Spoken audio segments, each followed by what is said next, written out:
Sì, anzi in fondo I love it.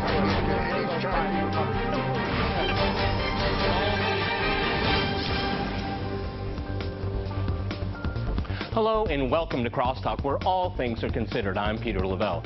Egypt locked in turmoil. Is this country experiencing the continuation of the revolution that happened 2 years ago, or has the revolution been interrupted and hijacked by the opposition with outside force? Or is it something very different, another revolution in play?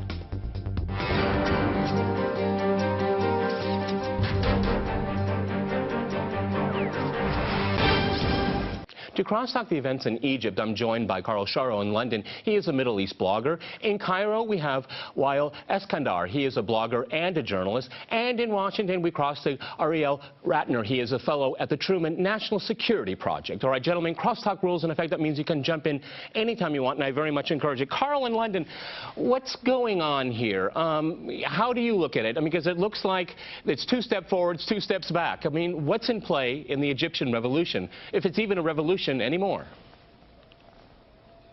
I think we have to put this in a more historical context of what revolutions go through, and they take time. And if you look in previous examples, they would take 5, 10, 20 years to settle onto something.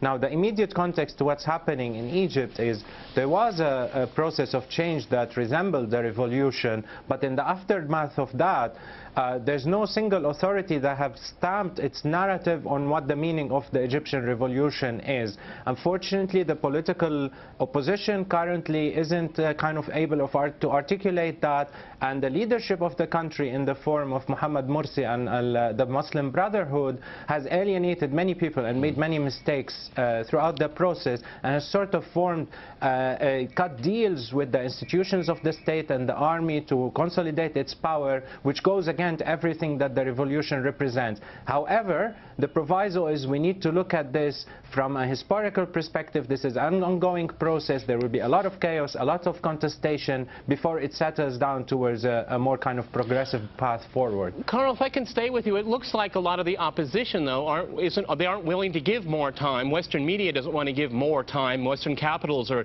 disillusioned. I mean, do you think they're giving up on this revolution too quickly, if you look at a historical context?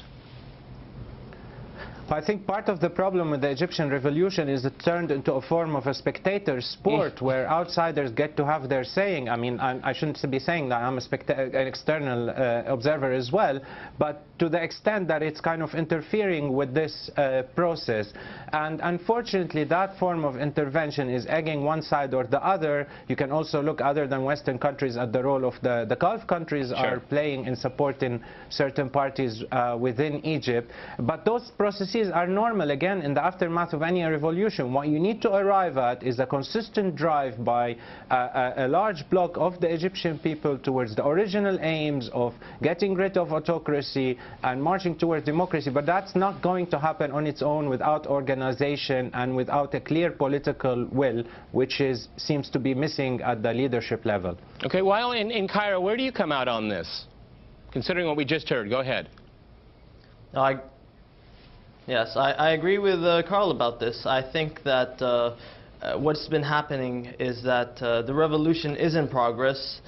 Basically what happened is that the regime has changed its garment and it's become a bit more religious, but we still have the same facets. The Muslim Brotherhood did not live up to the expectations of the people, and this is why we see people still continuing to revolt against their rule. What we've seen actually is a regression from the regime. They've cracked down on media. For example, a prominent Haram online editor was retired 3 years early, Hani Shukrallah, because he was critical of the Muslim Brotherhood. We have crackdowns on media, and we have crackdowns on and discriminations against Christians on charges of defaming religion, for example. So we're actually seeing that not much has changed, and the Brotherhood is proceeding as its predecessors, along with police brutality. Now, when it comes to international intervention or opinions, it's the same. The international scene is just looking at Egypt and trying to secure its interests. And I mean the U.S., for example, still supporting Morsi just like it did Mubarak. And I feel that at this moment it's just speculation, like Karl said, and things are happening on the ground that they need to catch up on. Okay, Ariel, in Washington, where do you come out on all of this here? I mean, is it a revolution interrupted? Well, I would say this much. You clearly had, after the revolution in Egypt, a power vacuum develop. You had for many years President Mubarak, before him President Sadat and President Nasser, who effectively served as a pharaoh of a country. And the entire country was set up on a patronage system. That leader was replaced. Some of the institutions of the state were replaced. Some of the leadership of the institutions of the state were replaced. But the institutions of the state itself were never reformed. And you still have a power struggle over who will run that system. The government of Egypt, I agree with the previous guest, has some features that resemble the previous government.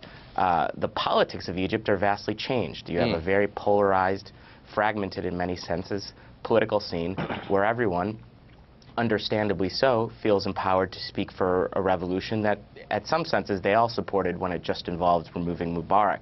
But now when it comes to the question of moving forward, you have a big dispute and a big debate, and that'll take many years, in all likelihood, to settle. On the question of intervention, I would disagree with the previous guest slightly in this. This is predominantly an Egyptian story. I worked on our responses, the U.S. government's response to Egypt. We don't favor one side or the other. We haven't favored one side or the other. We, of course, like any country, have our interest that we want to secure, but we don't want to do that in an interventionist sense. No one is intervening in Egypt. We want to have positive relationships with all sides, and we want to hold the Egyptian government to standards that we would hold any government to, which is securing the rights of Egyptians, allowing them their fundamental freedoms, and helping Egypt move forward to something positive, something concrete, improving the economy, improving people's lives, really having a development that serves the Egyptian people. It's very interesting. After the United States supported a dictatorship dictatorship there for 40 years. Isn't that interesting? I mean, Ariel, I mean, look. Well, I mean, look, the reality is you're given the world that exists, not the... You're given a world that exists, not a world that So the United States was forced to support a dictatorship in Egypt.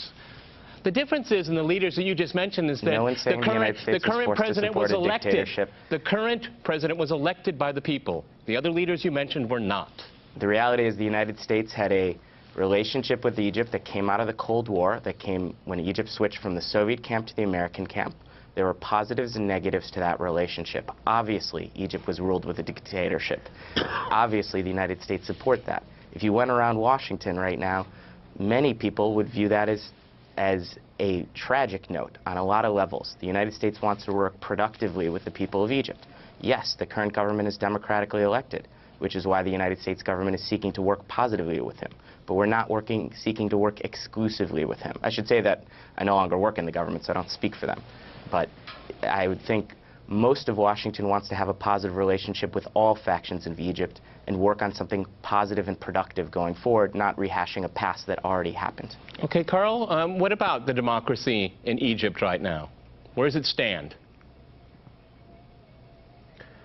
I think it's an open matter for contestation. There are positive sides and there are negative signs. One of the negative signs that we need to be really careful about is this weakness of the political opposition, and furthermore its attempt to kind of create this sense of opposition to Muslim Brotherhood in power through apolitical means. What I mean by that is the political opposition itself, the National Salvation Front, is constituted of many sides that are ideologically opposed to each other. So what I think that does is weakens the sense of political contestation based on ideas and political programs and economic programs.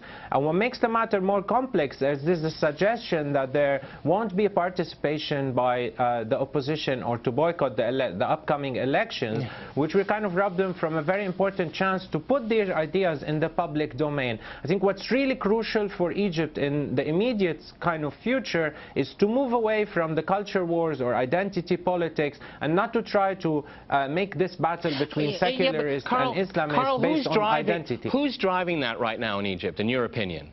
The cultural wars, who's driving it? There are several factors. The main driver, I think, is the discontent with the previous period has given a lot of grounds for the Islamists to sort of play that card and build a constituency based around an Islamist identity, which unfortunately now is being reproduced. So you have, for example, the Copts, because they feel alienated, have no option but to play that card if they are to build any sense of meaningful political power. And I think we need to move away from that. The only way to defeat Islam is on the platform of ideas and programs, and you can already see in such a short period of time the economic incompetence and the political incompetence is showing, and that's what you want to target. You don't want to make this an existential cultural battle between secularists and Islamists and make people alienated. Well, does the opposition just want to see the current regime fail? That's their greatest objective right now. They don't want to talk, they want to see it fail. Fair? No, I don't think. Yeah, I don't think that this is what they aim for particularly. But the fact of the matter that the current regime is failing. And back to the question you asked, Karl, like who is driving this? I think the main drivers are the Muslim Brotherhood. Okay. They released a statement that said that the effect of effectively, the identity of Egypt is completely Islamic, and this is what they're working through. Like this has driven the wedge, and predominantly who wrote the constitution were just one set of people, the Islamists, and all others have been alienated. So I think the Muslim Brotherhood has failed to reach a consensus. The opposition, of course, is objecting to this monopoly on power. They will fail because Egypt requires everyone to partake in the transformation, and when you see just one group of people monopolizing control, power, and everything that's related to the policy making, that is that will Let lead me them jump to in failure. here, gentlemen. We're going to go to a short break. We're going to go to a short break, and after that short break, we'll continue our discussion on Egypt. Stay with RT.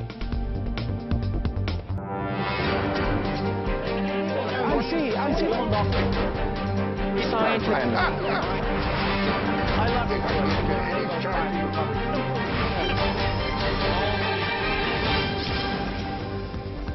Welcome back to Crosstalk, where all things are considered. I'm Peter Lavelle. To remind you, we're talking about Egypt's unfinished revolution.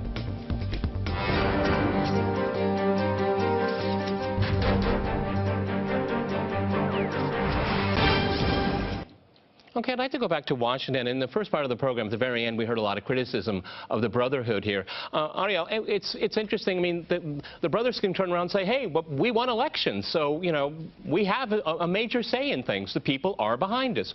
What do you say to that? Well, look, the Brotherhood did win the election, but they won it very closely, 53%.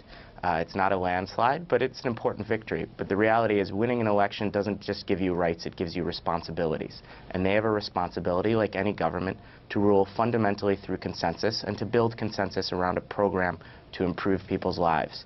They have a special responsibility as the government to work with the opposition. Of course, the opposition has a responsibility to work with them as well, where they can peacefully. And that includes the right to protest peacefully. But the government, as the government, has a responsibility to reach out in this special time, in this crisis time in Egypt, and really build a program around consensus. And I think that's something that so far they've disappointed clearly a number of Egyptians with, and it's something they're going to have to work on going forward. Okay, Karl, where do you come out on that? I mean, where do you play most of the blame, okay? Because I think the regime would say, you know, we're not given a chance. We're not even given a chance to, with our mandate that we were given by the people. I think we have to be really careful about how we kind of portray the picture now in Egypt, because the Muslim Brotherhood doesn't have full power. What emerged since the ouster of Mubarak is the institutions of the state have a large measure of autonomy, and they kind of can shift alliances and make temporary alliances or longer alliances with whoever is ruling, kind of driven by their own sense of responsibility, even though that may not be necessarily democratic. So what happens here is there's a frustration among the Muslim Brotherhood, because they have their own grievances. Their first candidate for president was eliminated. They won on elections that when they're invalidated, the results of which. So they have their own grievances, and what they thrive on is this language of victimhood, that they were robbed of something that's rightfully theirs. Now, in a normal situation, I think they should have responded to that by performing their job well, by trying to build this consensus, taking people on board with them, not alienating them. Unfortunately, I think they are structurally incapable of doing that, because for 70 years they readjusted themselves to be a party of opposition that kind of lives side by side with the government and tries to play this victimhood card, but they don't have the mentality of governance. There are no obvious political and economic programs that will allow them to take forward and take the confidence, build the confidence of the Egyptian people. So that immediately creates a sense of political vacuum right at where it's mostly important. Now, they can respond to that by trying to kind of rejuvenate themselves, but that's not happening, which is taking Egypt into this kind of dead end, or almost a bottleneck now of a political vacuum and lack of vision. So basically, the Muslim Brotherhood deserve to kind of take a fair share of that responsibility for the situation as it is. Well, it's in Cairo, I think it's very interesting. Revolutionaries very rarely do well in power. They can have a breakthrough, but they don't rule very well. They haven't ruled at all, but no, I mean, basically, I'm just saying historically speaking, if you look at revolutions, revolutionaries don't do all that well in power once they get it. And this may apply to Egypt as well. It might probably be true that they won't do well in power, because revolutionaries, what they really want is a system. They don't want power. They want a system where there is some kind of fairness. I mean, you can see it on the street right now. This is not motivated by any political party, but people are objecting to tyranny and oppression.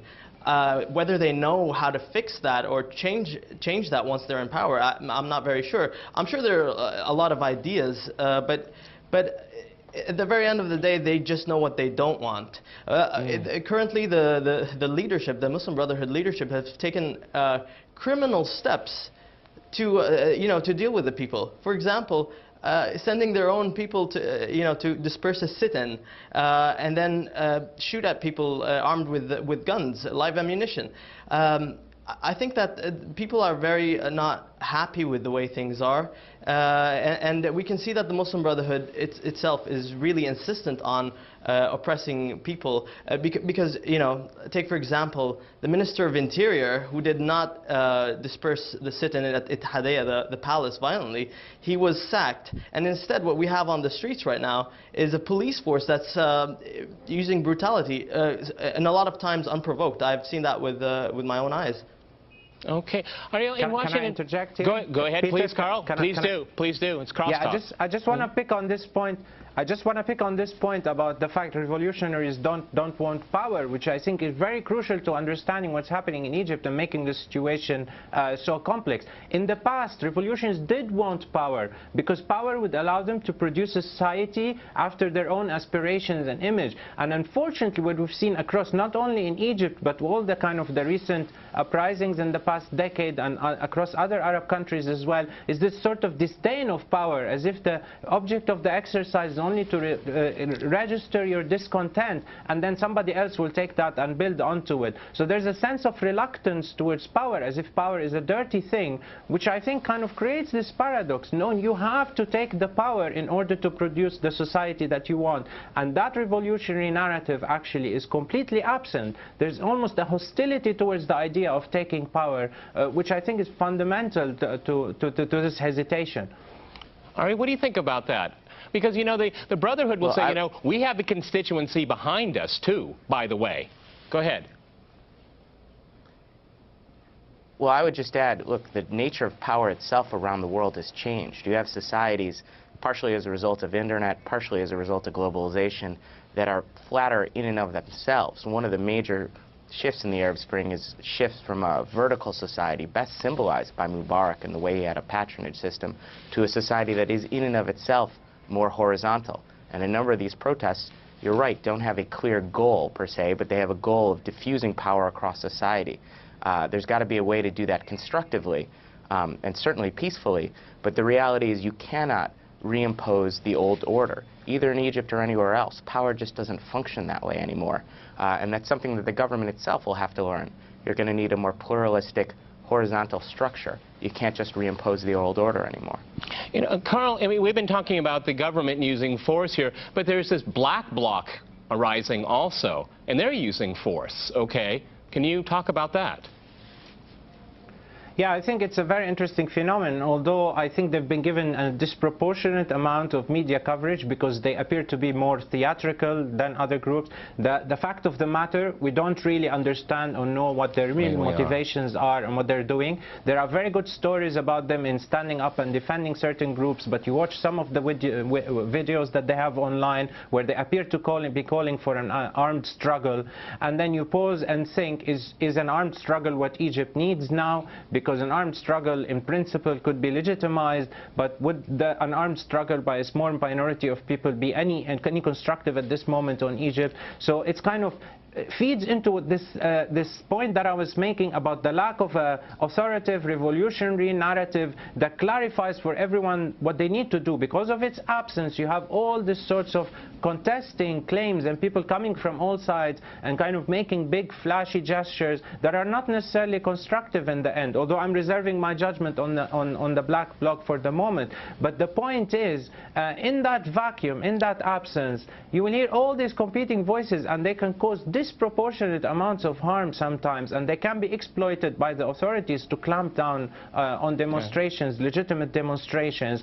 The responsibility for that is back again on the revolutionaries. You have to take command of the situations. You have to project a coherent narrative that brings people with you and not alienate them and increase divisions within Egyptian society. Weil, what do you think of the black bloc here? I mean, where are they coming from, and are they dangerous? I think I agree with Karl that they're pretty much theatrical, but I think that the movement itself, the way they've been operating and showing this call for arms reflects a sentiment on the street where protesting is just not enough. No one hears the cause, wearing a black mask. The calls for wearing a black mask, goals. is that a good idea? Wearing a black mask, because you don't know who they are. Well. Yeah, you don't know who they are, and this is the same thing that happened with the Muslim Brotherhood themselves when they had a show in Al-Azhar where they were wearing masks and putting on a show. And you have the same issue, for example, with women wearing a niqab. The fact of wearing a black mask is not the issue at hand here. But what they're trying to do is have a sort of anonymous sort of movement that people can join in, where it's more related to direct action rather than just protesting without doing much, like in Tahrir Square. I don't know what they've done, but I think they're overhyped for sure. Today the prosecutor said that declared them a terrorist group. I don't know what evidence there is of that, So I think the Muslim Brotherhood are trying to find an enemy where they can blame all these things on. But, instead of just blaming it on the police or, a third party, now there's a perfect, group that they can blame them on, just masked young kids wearing masks. Okay, Ariel, in Washington, I'm going to give you the last word on the program. Where do we go from here? Well, look, I think it's important to realize all the things that we haven't talked about. Egypt's problems are very real, but they're mostly not the problems of political symbolism and the disputes that are happening on the street, important though they are. They're problems of the economy and of improving people's lives. They're the problems that women face, including women protesting in Tahrir Square and other parts of the country. They're problems of education. They're problems that are systemic, that will take a long time to fix, but it's important that the government and everyone else focus on what really counts. Obviously, you have to have a modicum of security, you have to have a stable political environment to work on all those. But those are the real goals. The contestation of power, the threat of violence. All right, gentlemen, thank you very much. Fascinating discussion. Many thanks today to my guests in London, Washington, and in Cairo. And thanks to our viewers for watching us here at RT. See you next time, and remember, crosstalk rules.